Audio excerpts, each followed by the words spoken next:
Are you judging me? Are you judging me for my dad slippers?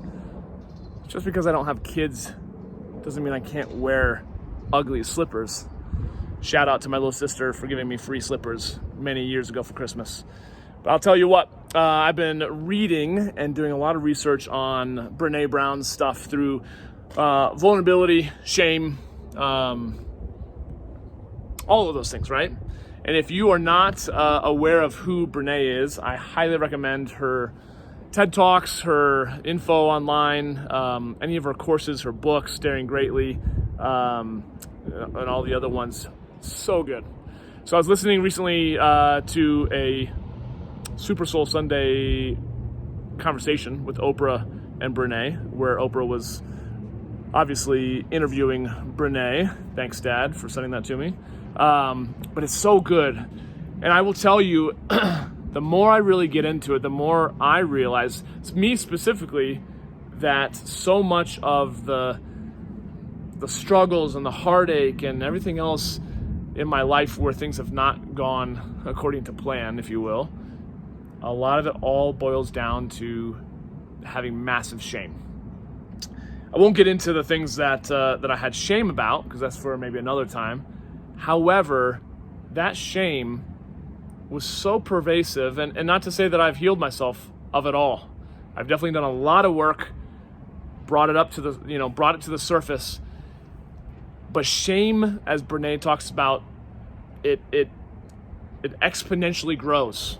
It breeds on itself when it's done in secret, when it's done, essentially in isolation.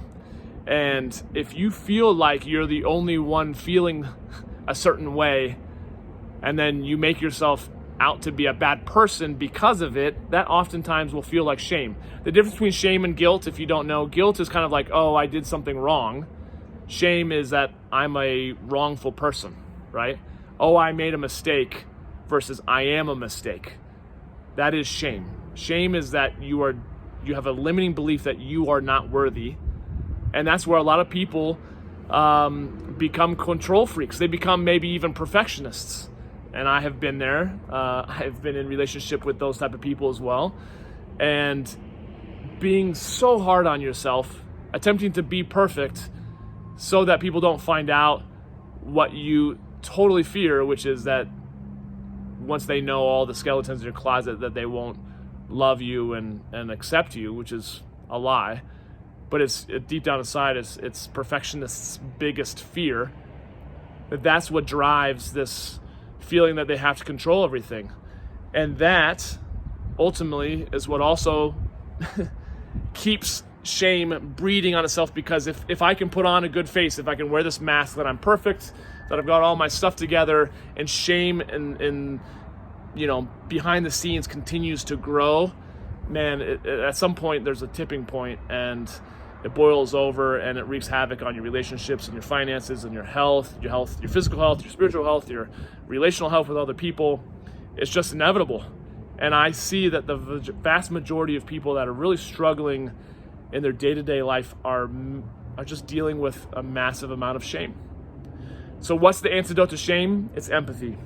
It's love. It's compassion. And you have to squash the monster. And the way that you squash the monster of shame is to actually vocalize your shame.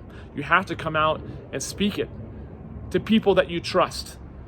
And there's not that many people out there, unfortunately, who have the capacity to hold space without judgment, without self-righteousness, when you're coming out with shame. I've done it through different programs where they have a protective kind of space where everything's okay and no one's going to judge you for thinking or saying or doing things in the past.